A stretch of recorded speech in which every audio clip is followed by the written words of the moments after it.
Sir अस्सलाम वालेकुम। वालेकुम सलाम। सर कैसा हाल है, खैरियत से हैं? बस ठीक ठाक, आप सुनाओ। अल्लाह का शुक्र सर। क्या प्रोग्राम है आज का? सर आज वो मैंने देखा टिकटॉक पे ना, काफ़ी लोगों ने पूछा कि जी डॉक्टर साहब के बारे में कभी नहीं कुछ बताया आपने। कब इस प्रोफेशन में आए, क्यों आए इस प्रोफेशन में, कहाँ कहाँ रहे, बहुत सारे क्वेश्चंस हैं। को मैंने को याद किए हैं, पता ना 20 10 12 क्वेश्चन। तो वो ज़रा बता दें, ज़रा गपशप भी हो जाएगी। और हमारे जो लाखों उसमें हैं व्यूज़ हैं हमारे टिकटॉक में, ठीक तो वो उनको पता भी चल जाएगा। दिलचस्पी रखते हैं लोग। ठीक। पहली बात तो ये कि देखें, जिस ज़माने में हम स्कूल कॉलेज वगैरह में पढ़ते थे बचपन से ही, उस ज़माने में, अब तो प्रोफेशन बहुत सारे आ गए। उस ज़माने में जो बच्चा ज़रा समझ होती थी, पढ़ाई वढ़ाई में अच्छा होता, तो बच्चा खुद भी और माँ बाप की भी ख्वाहिश होती है बड़ा होकर डॉक्टर बने। डॉक्टर बना, ये बड़ा रिवाज है, आजकल भी है वैसे। तो हम उस जनरेशन से हैं कि जी बच्चे को डॉक्टर बनाना है। लेकिन आपको मैं ये बताऊं कि मेरे ख़ानदान में डॉक्टरी कब से है। अच्छा, मेरे वालिद के दादा भी डॉक्टर थे। मेरे वालिद के दादा मतलब मेरे 4 पीढ़ियाँ हाँ। बनती और हैं। मुझे बताया जाता है कि मेरा नाम भी उन्होंने रखा था। अच्छा। उनका इंतकाल कोई 96 की एज पे हुआ। मैं उस वक्त 6वीं 7वीं में था। और उनकी, मेरे चचा ने मुझे तस्वीर दिखाई थी डॉन अखबार में छपी, कि किंग एडवर्ड मेडिकल कॉलेज जो लाहौर का है, उसकी 100 साला तकरीबात थी। तो उसमें अयूब खान साहब सदर पाकिस्तान आए थे झंडा लगाने। तो वो मेरे परदादा और वो उन्होंने मिल कर के वो तकरीबात के आगाज़ के लिए झंडा लगाया था। अच्छा। वो तस्वीर अभी भी मेडिकल कॉलेज के हॉल में लगी हुई है। मतलब मेरा इस प्रोफेशन से ताल्लुक बहुत ही ऑनर की बात है कि झंडा उन्होंने उनके साथ लगाया था। तो उसके बाद फिर मेरे ख़ानदान, मेरे मामू और मेरे मतलब जनरेशन के तो बहुत लोग आ गए इसमें। तो अब ये कि मैंने जो ग्रेजुएशन MBBS होता है वो मैंने कराची के डॉ मेडिकल कॉलेज से किया। अच्छा। आजकल आप सुनते हैं कि जी बहुत कंपटीशन हो गया है जी, 95% नंबर आ गए, दाखिला नहीं हुआ। उस ज़माने में ऐसा नहीं था। लेकिन जो कंपटीशन की बात है ना, वो मैं समझाया करता हूँ कि कंपटीशन उस वक्त बहुत ज़्यादा था। कैसे? डॉ मेडिकल कॉलेज कराची में सिर्फ एक मेडिकल कॉलेज था, अब पता नहीं 20-25 मेडिकल कॉलेज हैं। और उसमें लड़कों की 37 सीटें थी टोटल पूरी कराची के लिए। अच्छा। लड़कियों की 18 थी, टोटल 55 सीटें, और लड़कों की 37। यानी पूरे कराची के लड़कों को compete करना होता था 37 सीटों पे और लड़कियों को 18 सीटों पे। अच्छा। लेकिन जो एग्जामिनेशन का इंटर का सिस्टम था ना, उसमें मार्किंग बहुत सख्त होती थी। जब मैंने इंटर किया तो हम पूरी कराची में 6 लड़के थे जिनकी फर्स्ट डिवीजन थी। अच्छा। पूरी कराची में सिर्फ 6 लड़के थे। उसमें एक ये जो सदर रहे हैं आरिफ अलवी साहब, ये भी मेरे क्लास फेलो थे। हम एक ही अच्छा। कॉलेज में एक ही क्लास में थे। तो इनकी भी फर्स्ट डिवीजन थी। और एक और लड़का था अकबर उमर, वो अमेरिका में होता है। तो हम 3 एक ही कॉलेज से, आदमजी साइंस कॉलेज, और वो बाकी पूरी कराची से 3 और लड़के थे जिनकी फर्स्ट डिवीजन थी। उसके बाद फिर सेकंड डिवीजन के लोगों का भी कोई 54-5% तक दाखिला हो गया। लेकिन दाखिला 37 लड़कों का हुआ। आजकल कराची में कुछ 2-3 हज़ार सीटें होती हैं। तो आपकी आबादी बढ़ी है, लेकिन इतनी नहीं बढ़ी कि 37 और 2000-3000 का फर्क है। बहरहाल वो दाखिला हो गया, मेडिकल कॉलेज से ग्रेजुएशन कर लिया हमने। फिर आप जानना चाहेंगे कि आई में क्यों आ गए? आप आई में लोग जो है ना थे, ज़्यादातर लोग कहते हैं कि आजकल तो कहते हैं BDS कर लें, बड़ा आसान है। और BDS जो है ना, वो बिल्कुल अलग सिस्टम है। उनको MBBS भी नहीं करना होता। अच्छा। वो इंटर के बाद सीधा MBBS बहुत लोग करते हैं और सीटें तो मिलती नहीं यहाँ पर, तो बहुत नहीं, अब सीटें बहुत ज़्यादा हैं पहले के मुकाबले में। नेचुरली जितने लोग बनना चाहते हैं उतनी नहीं है, लेकिन पहले के मुकाबले में बहुत ज़्यादा है। तो आपने आई स्पेशलिस्ट क्यों किया? अब MBBS करने के बाद ना, आप ज़ाहिर है हर एक की ख्वाहिश होती है कि मैं स्पेशलाइज करूं किसी फील्ड में। बहुत सारे लोग अपने ख़ानदानी हालात की वजह से या और वजहों से छोटे इलाकों से आए होते हैं, वो जनरल प्रैक्टिस या फैमिली फिजिशियन भी बनते हैं, लेकिन अक्सरियत की ख्वाहिश होती है कि वो स्पेशलाइज करें, क्योंकि सब नहीं कर पाते किसी न किसी वजह से, लेकिन ख्वाहिश ज़रूर होती है। तो उसके लिए पहला स्टेप होता है कि आपने अस्पताल में हाउस जॉब करना होता है। तो हाउस जॉब आम तौर से मेडिसिन सर्जरी में लोग ज़रूर करते हैं। उसकी वजह ये होती है कि यहाँ का इतना सिस्टम ऐसा नहीं है। उस वक्त ज़्यादा लोग इंग्लैंड जाते थे पोस्ट ग्रेजुएशन के लिए। उनका सिस्टम ऐसा था कि आप मेडिसिन और सर्जरी, ये दो जो मेजर सब्जेक्ट हैं, इनमें लाजमी आपने हाउस जॉब किया हो 6-6 महीने का, तो फिर आप आगे अपनी स्पेशलिटी में जाएंगे। तो मैंने उस वक्त मेडिसिन में 6 महीने किए, और मेरा अपना तजुर्बा ये है कि आपने 5 साल पढ़ ज़रूर लिया, लेकिन जब तक वो 6 महीने आप अस्पताल में सुपरविजन में डॉक्टरी नहीं करते ना, आपको डॉक्टरी नहीं आती। ये बात बिल्कुल वजह आपकी कि आजकल जितने भी हैं ये राय ही होती है कि 5 साल तो पढ़ लिया आपने, जब तक आप फील्ड में नहीं जाएंगे, प्रैक्टिकली आप मरीज को खुद डायग्नोस फिजिकली आपको मौजूद होना चाहिए। खुद इलाज नहीं करते तो वो 6 महीने का बहुत फ़ायदा होता है। मतलब मैं आई स्पेशलिस्ट बन गया, लेकिन अब पेशेंट तो आते हैं, शुगर के भी आते हैं, ब्लड प्रेशर के भी आते हैं, और हर चीज़ों, तो उन चीज़ों का एक अंदाज़ा होता है कि इसको आँख के अलावा शुगर से और भी बहुत कुछ हो सकता है, तो उन चीज़ों पर भी नज़र रखनी होती है। तो आई में ऐसे मैं और फील्ड में और दोस्त भी मेरे थे, मैं दूसरे डिपार्टमेंट में जाता रहता था मिलने, तो मैं ये देखता था कि ख़ास तो मेरी दिलचस्पी थी बच्चों के उसमें, लेकिन वहाँ जाना तो उधर रोना धोना मचा होता, माएँ भी रो रही हैं, बच्चे भी रो रहे हैं, बड़ा हंगामा मचा हुआ है, और जगहों पे भी कहीं फौतगियाँ भी होती रहती हैं, सर्जरी में भी, मेडिसिन में भी। आई डिपार्टमेंट एक ऐसा डिपार्टमेंट था जहाँ इमरजेंसी बहुत कम होती थी, साफ़ सुथरा काम था, और चंद दिन के अंदर एक आदमी जिसको नज़र नहीं आ रहा वो देखने लग जाता। वो एक पेशेंट की भी इतनी ज़्यादा सेटिस्फेक्शन और डॉक्टर की भी इतनी सेटिस्फेक्शन, तो इसलिए मुझे ये शोबा जो ना ज़्यादा दिलचस्प लगा, तो मैं इस तरफ आ गया। अब यहाँ पर पाकिस्तान में आई के शोबे में जो 2 बड़े इम्तिहान होते हैं, एक हमारा एक इम्तिहान लेने का कॉलेज है, कॉलेज ऑफ फिजिशियन सर्जन, वो इंग्लैंड में रॉयल कॉलेज ऑफ सर्जन्स कहलाता है उनका, वो इम्तिहान लेता है। उसके मुकाबले का इम्तिहान हमारे यहाँ ये कॉलेज लेता है। तो उसके एक मेंबरशिप का इम्तिहान होता है, एक फेलोशिप का इम्तिहान होता है। तो आजकल ज़्यादातर लोग सीधा फेलोशिप में ही चले जाते हैं।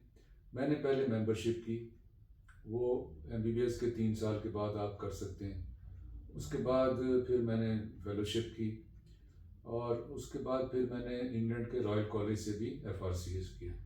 तो मतलब जो भी क्वालिफिकेशन थी वो मैंने सारी पूरी की आपने। हाँ, इसके लिए बेसिक ट्रेनिंग जो थी कि आई सर्जन की, वो मैंने सिविल अस्पताल कराची में मैंने हासिल की।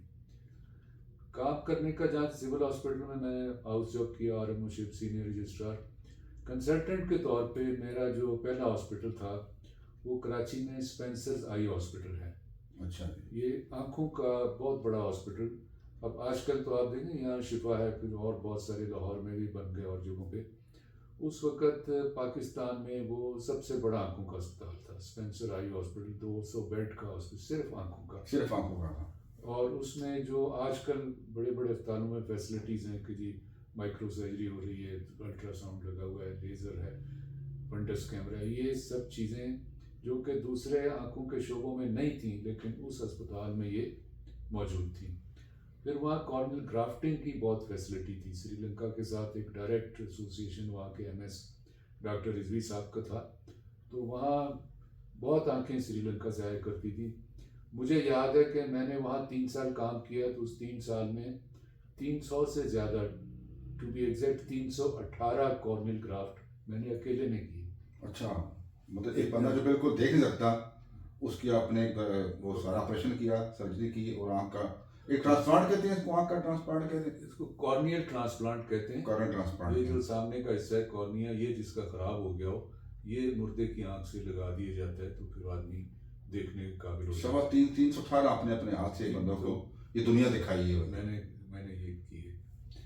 और यही वजह थी जो आपने बताया कि मुझे ये अंदर ये जज्बा आया कि मैं बंदों की आंखें ठीक करूं, अगर नज़र कमज़ोर है तो ये कल तस्कीन आपको ही होगी कि मेरे हाथ से लोगों ने हाँ, ये देखें, ये एक आप जो कोई काम करते हो आपको उसमें आप समझें तस्कीन कह लें, मज़ा कह लें, इंटरेस्ट कह लें, पैदा हो जाता है।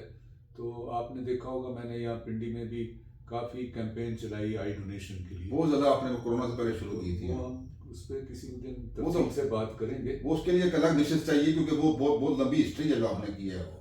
तो वो मुझे शौक उस वक्त वहाँ पैदा हुआ। वहाँ से मैं अब्बासी शहीद अस्पताल एज इंचार्ज आई डिपार्टमेंट चला गया। तो वहाँ एक आई बैंक हमने बनाया। मकसद था कि लोगों से कहें कि आप खुद इसका फॉर्म भरना होता है कि जी मैं मेरे वफात के बाद मुझसे ले लिया जी, जी, जी। मेरी आँखें। तो वो कोई हमने 25,000 लोगों से वहाँ यूनिवर्सिटी के स्टूडेंट्स को हमने इन्वॉल्व किया था। लेकिन हमारे यहाँ काफ़ी मुश्किलात हैं इस सिलसिले में, जो जैसे हम करें बाद में बात कर जी, लेंगे। जी। तो सिर्फ 5 साल में एक मैथमेटिक्स के उस्ताद थे, उनकी आंखें हमें मिली थी। बहरहाल वो सिलसिला जो हम बात कर रहे थे कि मैं कहाँ कहाँ काम करता रहा। तो आपने बताया कराची के सबसे बड़े अस्पताल में आपको एज कंसल्टेंट आपने एज कंसल्टेंट में वहाँ पहला मेरा जॉब था। और उसके बाद अब्बासी शहीद में मैं 5 साल मैंने काम किया इंचार्ज के तौर पे आई डिपार्टमेंट के। फिर मैं कुछ अर्सा बाहर रहा, सऊदी अरब में रहा, इंग्लैंड में रहा, पाकिस्तान। यहाँ जब मैं आया रावलपिंडी तो ये अस्पताल अलशिफा ट्रस्ट आई हॉस्पिटल बन रहा था। मतलब तकरीबन काम आहिस्ता आहिस्ता शुरू हो रहा था। तो इन्होंने मुझे यहाँ मैंने ज्वाइन किया चीफ कंसल्टेंट के तौर पे। जी, जी। और साथ में एक इंस्टीट्यूट बन गया इसके, जो कि आँखों के डॉक्टरों को ट्रेनिंग देने के लिए फेलोशिप की ट्रेनिंग। तो उसमें भी मैं पोस्ट ग्रेजुएट ट्रेनिंग का डायरेक्टर। अच्छा। तो ये मैं समझता हूँ कि इस अस्पताल की इब्तदाई जो सारा सिस्टम है ना वो मेरा बनाया हुआ है। कल भी वहाँ एक मीटिंग थी, मैं गया हुआ था। तो सारे लोग बड़ी इज्जत करते हैं कि इसको शुरू करने में। आप तो फाउंडर्स में हुए ना, तो आपने उनको सिखाया भी और एज इंचार्ज वहाँ संभाला भी। मेरी आपसे मुलाकात वहीं पे हुई थी पहली दफा। मुझे खुशी ये होती है कि वो अस्पताल हमारे यहाँ चीज़ें बन जाती हैं, उनको चलाना ज़रा मुश्किल होता है, लेकिन वो अस्पताल ना सिर्फ उसी लेवल पे चल बल्कि रोज़ाना तरक्की नई बहुत जनरल जादाद साहब ने बड़ा उसमें किया था। आज़ाद साहब की बड़ी खिदमत है उनकी, कोई शक नहीं। उस सिलसिले में। तो वो इंस्टीट्यूट भी बढ़ता जा रहा है वहाँ, और डिपार्टमेंट भी बढ़ते जा रहे हैं। तो मुझे बड़ी खुशी होती है देख कर। उनकी सफाई का निज़ाम देख के लगता है कि मतलब मरीज को भी पता चलता है कि साफ जगह पे है। जहाँ सरकारी अस्पतालों को आने के तो बना देख नहीं सकता।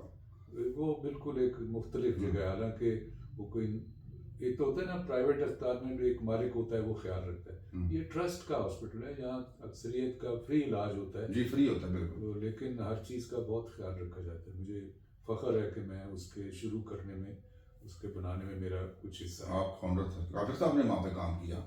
ये तीसरा आपका ये फिर क्या है? वहाँ से मैं बाद में फिर ये अपना प्राइवेट शुरू कर लिया, तो यहाँ पर आ गए। अभी आप रावलपिंडी सदर में, उसके बाद अपना उसके बाद से मैं ये जो मजर हॉस्पिटल है। तो ये भी मेरी कोशिश थी जब मैं ये शुरू किया। तो उस वक़्त यानी मैं क्लेम कर सकता हूँ कि सबसे बेस्ट इक्विपमेंट वाइज। अब और लोग भी नए आ गए, ज़्यादा लोगों ने इन्वेस्टमेंट भी की हुई है। लेकिन उस वक़्त जब मैंने शुरू किया था तो यहाँ बाकी तमाम जगहों से, प्राइवेट जगहों से भी सबसे बेहतर फैसिलिटीज़ हमने शुरू की। दूसरा, आजकल आप सुनते हो जो मोतिये का ऑपरेशन ज़ाहिर है सबसे कॉमन आंख जी, बहुत लोगों को होता है। और इसमें बड़ी तब्दीलियाँ आई हैं पिछले 30 साल में, 40 साल में। यहाँ तब्दीलियों में मैं आपको बताऊं, जो पहले ऑपरेशन होते थे तो लेंस भी नहीं डाला जाता था। फिर लेंस डालना शुरू किया तो लेकिन ऐसा होता था कि काफ़ी बड़ा सा चीरा आँख में लगाया जाता था, उसको बंद करने के लिए टांके लगाए जाते थे और मरीज़ की नज़र ठीक होने में तकरीबन 2.5-3 महीने लग जाते थे। अच्छा अच्छा। क्योंकि वो चल फिर रहा होता था, लेकिन आमतौर से पूरी तरह बहाल होने में जब टांके निकाले जाते तो ज़्यादातर मरीज़ उस वक्त ही ठीक होते थे। फिर ये सिस्टम आया जिसको आमतौर से लोग फेको कहते हैं, फेको से कराया। लोग इसको लेज़र से भी कहते हैं, हमने लेज़र से कराया। ये सिस्टम ज़ाहिर शुरू इंग्लैंड अमेरिका वगैरह में हुआ, लेकिन यहाँ रावलपिंडी में सबसे पहली phaco machine Mazhar eye hospital में आई। अच्छा, आपने? इससे पहले अलशिफा में भी नहीं थी। अच्छा। किसी सरकारी अस्पताल में भी नहीं थी। तो ये सिस्टम यहाँ हमारे, मैंने उसकी ट्रेनिंग ली और जगहों पे जाके, तो फिर यहाँ से दूसरे लोगों को ट्रेनिंग दी उसी। अब तकरीबन सभी लोग इसी तरीके से ऑपरेट करते हैं, लेकिन ये इसको शुरू करने का जो है वो मैं क्लेम कर सकता हूँ कि रावलपिंडी, लाहौर में एक दो सर्जन कर रहे थे मुझसे पहले, कराची में भी एक साहब कर रहे थे, लेकिन यहाँ से आगे पिंडी इस्लामाबाद के पायनियर आप हैं। पेशावर तक और कोई नहीं कर रहा था।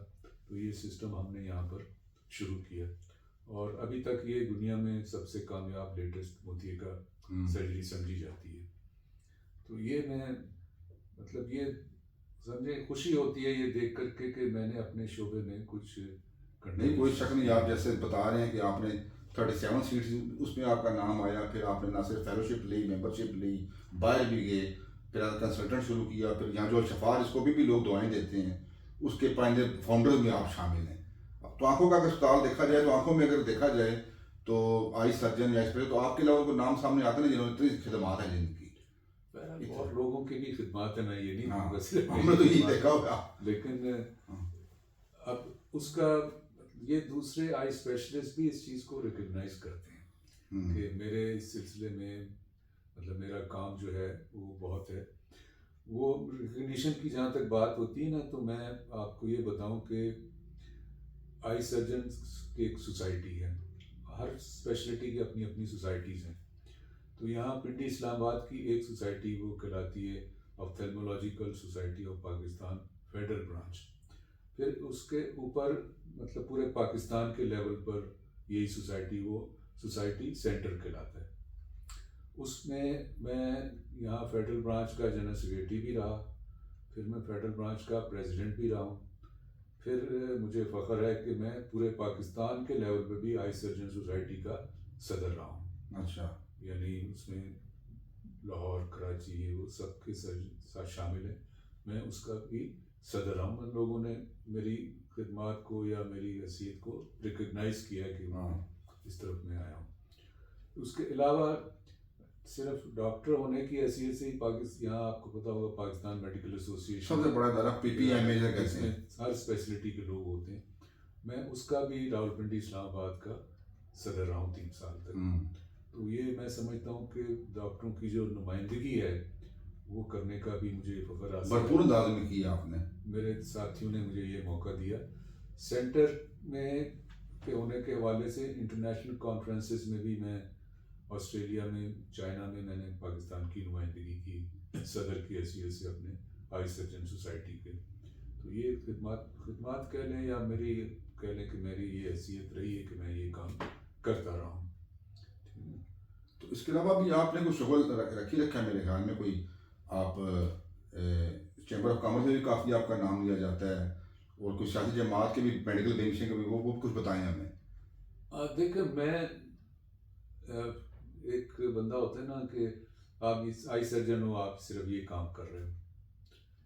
मैं स्टूडेंट लाइफ से कॉलेज के ज़माने में भी यूनियन की एक्टिविटीज़ में, हमारे कॉलेज में पार्टी सिस्टम होता था, तो मैं अपनी पार्टी का सदर 3 साल तक रहा, 2 साल रहा, और उसके इलेक्शन भी हम जीतते थे। उसके तहत मुख्तलिफ डिबेट्स और स्पोर्ट्स ये वो सब।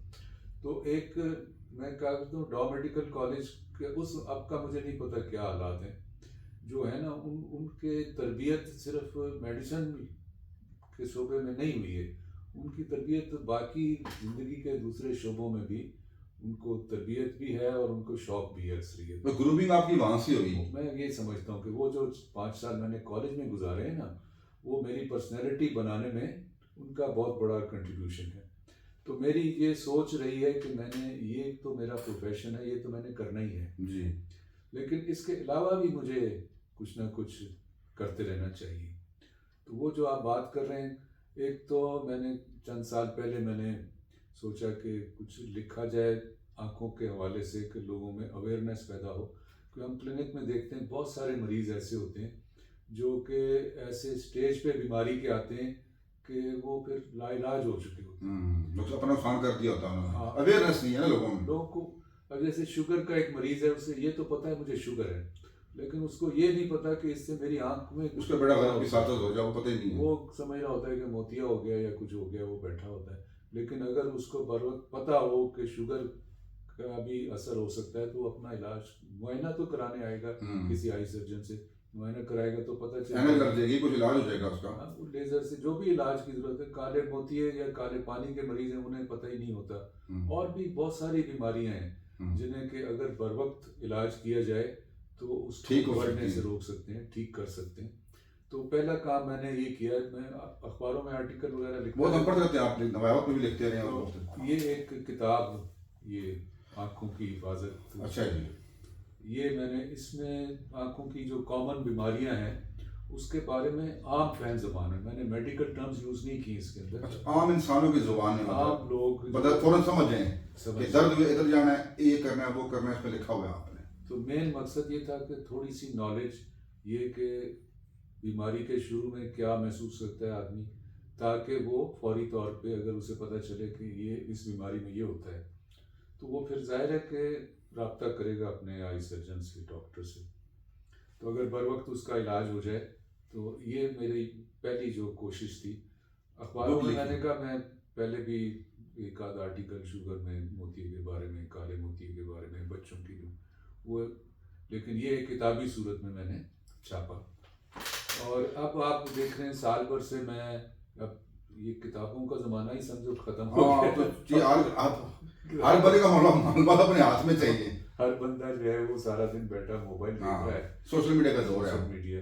तो फिर मैंने सोचा कि अब चूंकि इसका ज़माना है तो इसकी तरफ आना चाहिए। तो अब फिर ये सिलसिला तकरीबन साल भर से शुरू किया हुआ है 11 माह हो गए हैं। कि हम आँखों की बीमारियों के बारे में, उनके इलाज के बारे में आसान ज़ुबान में, उसमें भी कोशिश होती है कि मेडिकल टर्म्स कम से कम, क्योंकि वो फिर लोग, मैं बड़ी बड़ी बातें आप कर सकते हैं, कुछ लोग कर भी रहे हैं, लेकिन वो समझ नहीं आती आम जी आदमी जी। को। बात वो होनी चाहिए वो जो हर बंदा समझे मैट्रिकुलेट है या कोई ग्रेजुएट है या कोई अंडर मैट्रिक है, जो उनको समझ आ रहा है कि मुझे ये प्रॉब्लम महसूस है तो मैं जाऊँ डॉक्टर के पास। उस बहाने आपने बात की और मैं देखता हूँ कि आपने बड़ी जल्दी आपका जो सोशल मीडिया उसमें आप हिट हो गए, मतलब लोगों ने पसंद किया आपको। हालांकि कई लोग लगे हुए हैं, हम किसी का नाम नहीं लेते, लेकिन लोगों ने पसंद किया और हजारों लाखों में आपका व्यूज आए हैं। वो मैं समझता हूँ उसकी वजह यही है कि मतलब वो बहुत इनमें अक्सरियत मुझे नहीं जानती, एज ए सर्जन वो नहीं जानते मैं कैसा सर्जन हूँ या क्या, लेकिन उनको मेरी बात समझ आ रही है, बात समझ आ रही है उनको कि इतनी आसान ज़ुबान में ये बात करना कि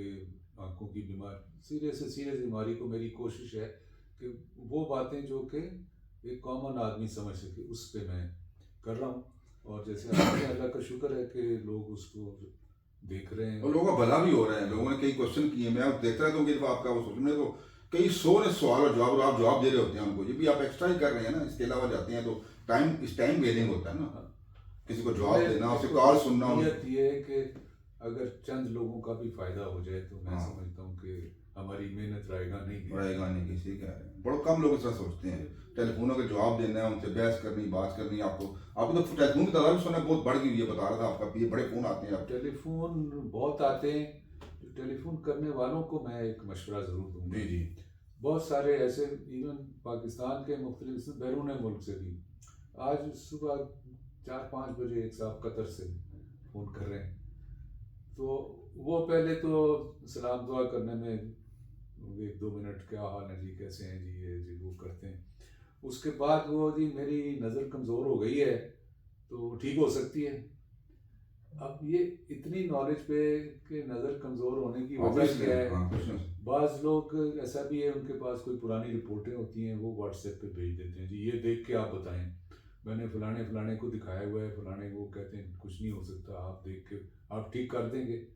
तो मेरा ऐसे लोगों को यही मशवरा है कि आप जो आपके करीब आई सर्जन हैं, क्वालिफाइड लोग, अच्छी रेपुटेशन वाले, उनसे ज़रूर दिखाएं, उनको मशवरा करें। और मुझसे जो आप बात करते हैं, मैं बात करने में मुझे कोई एतराज़ नहीं है। मैं अक्सरियत का बातचीत करने के बाद यही होता है कि आप आकर के दिखाएं। जब तक देखेंगे नहीं तो फैसला नहीं किया जा सकता। आप रिपोर्टें 100 रिपोर्टें मैं देख लूं, लेकिन जब तक आँख का फिजिकली मुआयना नहीं होगा, हाँ बिल्कुल, उस वक्त तक मैं कोई हतमी राय नहीं दे सकता कि आपके लिए क्या किया जा सकता है। तो मेरी सब टेलीफोन करने वालों से गुजारिश है कि आप अगर सिर्फ टेलीफोन पे, उसका बेहतर यह है कि आप एक वॉइस मैसेज कर दें, तो तो मैं उसको जब भी देख सकूँगा अपनी आवाज़ का मैं पेशेंट देख रहा होता हूँ, उस वक्त बीच में टेलीफोन आता है, मैं नहीं बात कर पाता, शायद उनको भी अच्छा ना लगता। वॉइस नोट बड़ा अच्छा, वॉइस नोट कर दें, वॉइस मैसेज कर दें, कोई रिपोर्ट भेजनी साथ वो भेज दें, तो मैं जब भी देखूंगा मैं उसका यकीनन जवाब दूंगा, उसमें मुझे कोई एतराज़ नहीं है। ठीक, तो ये एक सिलसिला ये चल रहा है, देखें कुछ ना कुछ लोगों का फ़ायदा हो ही जाएगा। और आपने पूछा कि क्या दिलचस्पियाँ, तो ये मेडिकल के हवाले से जहाँ कहीं भी कोई बात हो रही होती है मैं उसमें ज़रूर हिस्सेदार बनने की कोशिश करता हूँ। चेंबर की आपने बात की, चेंबर ऑफ कॉमर्स इंडस्ट्री किसी भी शहर में एक बड़ी एक्टिव तंजीम होती है, और रावलपिंडी का बहुत एक्टिव चेंबर है, कोई शक नहीं इसमें। वो सिर्फ कारोबारी बातें नहीं करते हैं वहाँ पर, वो शहर के जो भी मसाइल हैं, सड़कों का मसला है, सफाई का मसला है, कोई और मसाइल हैं शहर के, वो हर चीज़ पे बात करते हैं। हर चीज़ के शोबे को जो भी इंचार्ज हैं उनको वहाँ बुलाया जाता है, उनके साथ मीटिंग की जाती है, मेंबरान जो दिलचस्पी रखते हैं, और मुख्तलिफ कमेटियाँ बनी हुई हैं हर चीज़ के लिए। तो तकरीबन 40 कमेटियाँ हैं जिसमें फार्मेसी वाले हैं, फैक्ट्री वाले हैं, हर शोबे की, कंटोनमेंट के मसाइल की कमेटी अलग है। तो मैं वहाँ पर जो हेल्थ केयर कमेटी मेडिकल के हवाले से, मैं उसका चेयरमैन हूँ। अच्छा, अभी भी चेयरमैन हैं? इस वक्त भी मैं उसका चेयरमैन हूँ। तो उसमें फिर हम यही करते हैं कि जैसे ये मुख्तलिफ बीमारियों के बारे में, या कोई नई ईजाद आई है कोई, उसके बारे में, या कोई मेडिकल इक्विपमेंट कोई अपना इंट्रोड्यूस कराना चाहता है, नई चीज़ लाया है, तो वहाँ पर उनकी प्रेजेंटेशन हम कराते हैं। अच्छा, तो ये एक सिलसिला वहाँ पर एक फ्री डिस्पेंसरी भी चल रही है चेंबर के तहत, तो ये वहाँ पर अच्छा काम हो रहा है। मुझे उसकी खुशी है कि एक वो सिर्फ मेडिकल का वो मतलब इंस्टीट्यूशन नहीं है, वो बिजनेस वालों का इंस्टीट्यूशन है, लेकिन वो शहर के बाकी मसाइल में भी मतलब हल करने में हिस्सा डालते हैं। देखिए, सियालकोट जो चेंबर उन्होंने एयरपोर्ट बना दिया, क्या कुछ कर दिया। सबसे मशहूर जो हमारी चेंबर है वो सियालकोट वाले हैं, उन्होंने ताजुल मिल के किया काम, और मैं समझता हूँ ये उसकी तकलीफ कर रहे हैं पिंडी वाले भी, ये भी पैसे इकट्ठे कर रहे हैं, कुछ सड़क कर ठीक कर रहे हैं, कभी चीज़ खरीद रहे हैं, कभी कोई दवाइयाँ, बल्कि मैंने सुना सलाह में भी उन्होंने काफ़ी कुछ किया है उन्होंने, तो ये करना चाहिए, सारे ताजर लोग हैं। उस सिलसिले में मैं अपना, फिर आप थोड़ा बहुत सियासत में भी, वो भी जहाँ सियासत में ज़्यादा आप गवर्नमेंट होती है उसमें हेल्थ मिनिस्टर भी होता है, हेल्थ डिपार्टमेंट भी होता है, सब वहाँ पर भी जहाँ कहीं मुझे मौका मिला है मैंने अपने हिस्सा डालने की कोशिश की है। वो किस तरह के जनरल मुशर्रफ के ज़माने में जो गवर्नमेंट पार्टी थी उनकी एक मेडिकल विंग था, मैं उसका पूरे पाकिस्तान लेवल पे चेयरमैन था।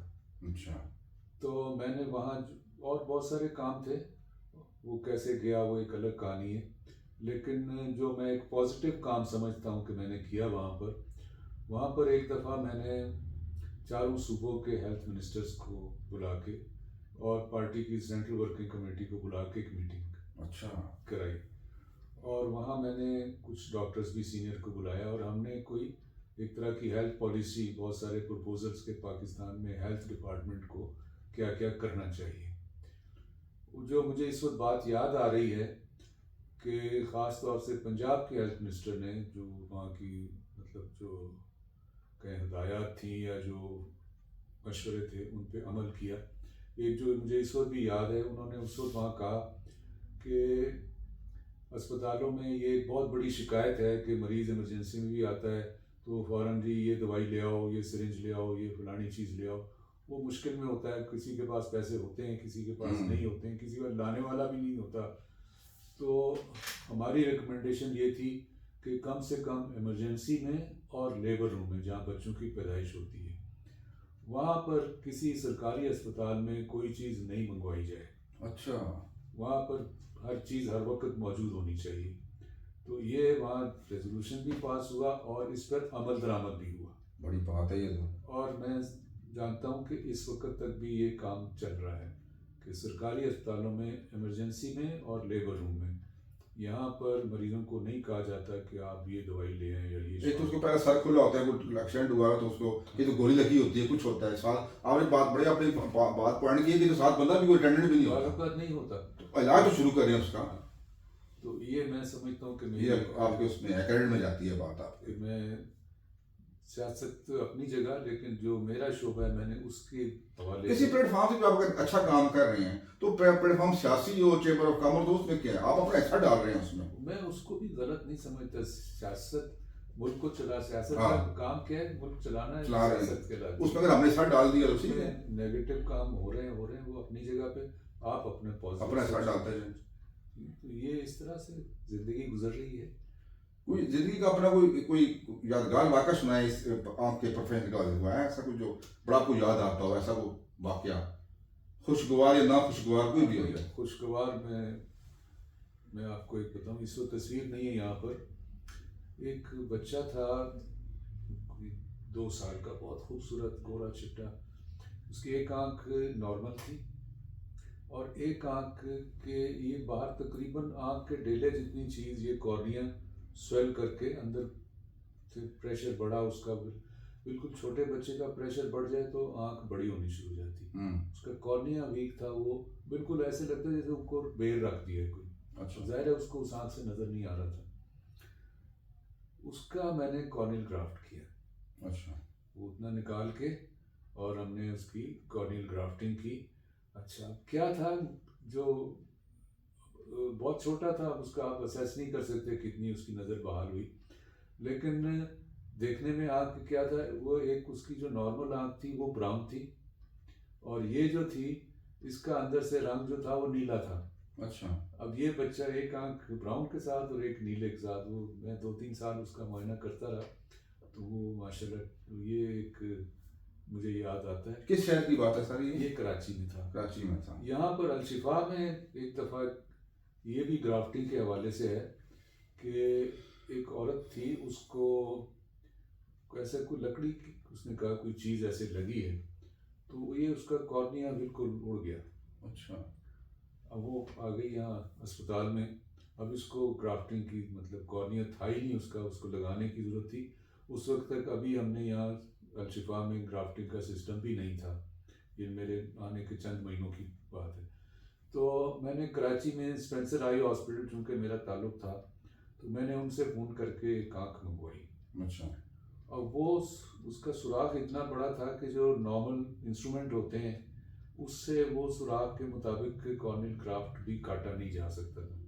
तो वो फिर हमने एक ख़ास तरीके से, मतलब एक इनोवेशन आप कह लें कि एक कैंची से हमने उसको भी काटा, ये करके लगाया, और अल्लाह की मेहरबानी से वो बहुत अच्छा बन गया और वो देखने भी लग गई उस आँख से। उसकी हमने फिल्म भी बना ली, मतलब जो ऑपरेट करते हैं माइक्रोस्कोप में कैमरा लगा होता था। अच्छा, क्या होता है कि उसके चंद दिन के बाद ना, ये जो, अगर आपने सुना हो, एक डॉक्टर हडसन सिल्वा थे श्रीलंका में, जिन्होंने ये मूवमेंट शुरू की जी जी, श्रीलंका से शुरू हुई थी ये डोनेशन ऑफ आइज की। डोनेशन आइज की। तो उनके वहाँ एक सेटअप था जिसके थ्रू ये श्रीलंका में लोग डोनेट करते थे, और वो इत्तेफाक से उनका आना यहाँ हो गया विजिट अलशिफा में। उनको हमने ये फिल्म दिखाई। सजाद वो इतना खुश हुआ वो शख्स कि वो उठ के उसने मुझे गले लगाया बाकायदा। कहता है कि ये तो इतनी ज़बरदस्त काम आपने किया है कि मैं समझता हूँ कि मैं जो काम कर रहा हूँ तो मुझे इसका सिला मिला है कि मैं एक ऐसी, जिसको बचाने का और कोई तरीका ही नहीं था, तो आपने नॉर्मल तरीके से हो नहीं सकता, फिर भी आपने इसको किया है, और ये आँख इसकी बच गई, और ये देखने बड़ा यादगार वाक़या, खातून की आँख बच गई। इस किस्म, इससे भी ज़्यादा और तुम्हें वाक़यात कहें। हाँ हाँ, फिर ये वहाँ फिर हमने ये शुरू कर दिया ग्राफ्टिंग का। तो एक खातून मुल्तान के एक ज़मींदार की बीवी थी, वो उसको लेके आए यहाँ पर। अच्छा, ये खातून होगी तकरीबन 35-40 साल की। उसकी आँख में पैदाइशी बीमारियाँ, उस आँख के कॉर्निया की, उसको कॉर्नियल डिस्ट्रॉफी कहते हैं, जो कि आहिस्ता आहिस्ता बढ़ती रहती है। तो इस औरत के 2 बच्चे थे, एक कोई 5 साल का, एक कोई 7 साल का, और इस औरत ने उन बच्चों को, समझें, ये तो पता था हाथ लगा के देख सकती है, ऐसे साया सम, उनका चेहरा नहीं देखा हुआ था कि ये कैसे हैं। अच्छा, 5-7 साल तक उसने बच्चे को देखी नहीं था, बच्चे औलाद में देखा, औलाद को नहीं देखा, उसके साथ रहते हैं, पाले हैं उसने, लेकिन उनका चेहरा वो नहीं पहचान सकती थी। उसकी क्राफ्टिंग की मैंने। अगले दिन जब उसकी पट्टी हटाई तो वो तासुरात मैं बयान ही नहीं कर सकता। नहीं, वो उसने बड़ा अपने बेटे और बेटी को देखा, पहली दफ़ा उनका चेहरा देखा, वो उनको गले लगा के चूम रही है, और ये एक ऐसा वाक़या है जो मैं कभी भी नहीं भूल बहुत सकता। यादगार लम्हे होंगे वो वाले। तो अब ये देखो, ये सारे जो वाक़यात हैं ये कॉर्नेल क्राफ्टिंग के, ये मतलब एक ये लोग उम्मीद छोड़ चुके होते हैं, तो इनको आप करें तो ये बहुत आपको भी सेटिस्फेक्शन होती है। इसीलिए मेरी इस कॉर्नेल क्राफ्टिंग में डोनेशन में एक बड़ी दिलचस्पी है। उस पर हम इंशाल्लाह किसी दिन वो जरूर करना है करेंगे। देखिए, आँख जो है ना, वैसे तो इंसान के जिस्म के सारे हिस्से जरूरी हैं, हाथ पाँव जो भी हैं, कान है, बंदा सुन नहीं सकता, लेकिन अगर आँख ही ना हो तो बंदा बिल्कुल देख नहीं सकता, दुनिया पता नहीं कहाँ पे है। वो सबसे कहते हैं आंखें बड़ी नेमत है, इसमें कोई शक नहीं। आपका दुनिया से राब्ता ही राब्ता ही कोई नहीं है, राब्ता ही कोई नहीं है। सुनना नहीं है तो कुछ लोग सारे बात कर लेते हैं, कुछ लिख के बताया जाता है, जब किसी ने कुछ देखे, किसी ने कुछ नहीं है कि क्या खा रहा है, क्या पढ़ रहा है, उसने क्या करना है, कोई पता नहीं, उसके बच्चे कैसे हैं, वालद कैसे हैं। वो जो आपने बताया बड़ा यादगार वाकई, मुझे तो बड़ा वो उस पर हुआ कि उसने अपने बच्चों को फर्स्ट टाइम देखा। औलाद से बेहतर माँ के लिए कोई चीज़ नहीं होती, और उसने अपनी बच्चों को देखे नहीं था, और आपने उसको, अल्लाह ने आपको तौफीक दी कि ऑपरेशन किया, उसे देखना शुरू कर दिया। बड़ा यादगार वाकया।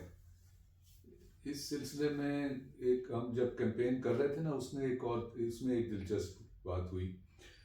कुछ लोगों को तहफ़्फ़ुज़ात कि जी ये मजहबी तौर पे जायज़ है कि नहीं है, तो हम मुख्तलिफ उलमा वगैरह से मिले, वो हम गए थे, आप भी शायद साथ थे, ये बरी इमाम के जो जी जी जी गद्दी नशीन है पीर हैदर गिलानी साहब, उनसे हमने ये जब जिक्र किया ना कि ये आप बताएं आपके ख्याल में जायज़ है कि नहीं जायज़ है, उन्होंने कहा मैं कोई फतवा अथवा नहीं दूंगा कि जाए, मैं एक कॉमन सेंस की बात करता हूँ। कहते हैं एक शख्स है, नाबीना है, हर बंदे को शौक़ है उम्रा करने का, हज करने का, ये पहुँच गया मक्के मदीने, अब वो ज़ाहिर है तवाफ़ कर रहा है तो देखना चाहता है कि काबा कैसा है, अल्लाह घर कैसा है, ये देख सकता कैसा है। मदीना चला गया तो वो देखना चाहता है गुंबद को, अरे गुंबद को, मस्जिद नबी को। तो अगर इस ऑपरेशन से वो ये चीज़ें देखने के काबिल हो जाता है, फिर इसमें क्या जायज़ बनेगा? इसको आप नाजायज़ कैसे कह सकते हैं? हाँ, बड़ी बड़ी मतलब कॉमन आम बात आप छोड़ें क्या फ़लसफ़ा है और क्या मज़हब है और क्या है, ये सिर्फ ये बताएं कि एक बंदा काबे को देख नहीं सकता, आपने दिखा दिया उसको, आप इस ऑपरेशन से वो देखने के काबिल हो गया, उस काबे को, उसकी इतनी बड़ी ख्वाहिश पूरी हो गई, तो ये अमल नाजायज़ कैसे हो सकता है? कैसे होता है? बड़ी ज़बरदस्त बात की थी, मुझे याद है। तो ये इस किस्म की बातें ज़बरदस्त बातें हुई थी आज आपसे। तो इनसे नेक्स्ट डिस्कस करेंगे हम उसमें ना, वो आपकी जो कैंपेन है उसमें बड़ी लंबी बातें वो हम इकट्ठे करते हैं, करेंगे इंशाल्लाह। और मुझे उम्मीद है कि लोगों देख करके शायद उसमें लोगों को दिलचस्पी पैदा हो और हमें और कुछ लोग उसमें शामिल हो, डोनर मिल जाए हमें। ठीक है सर, फिर इंशाल्लाह मुलाकात होती है आपसे। बहुत शुक्रिया, अल्लाह हाफिज़।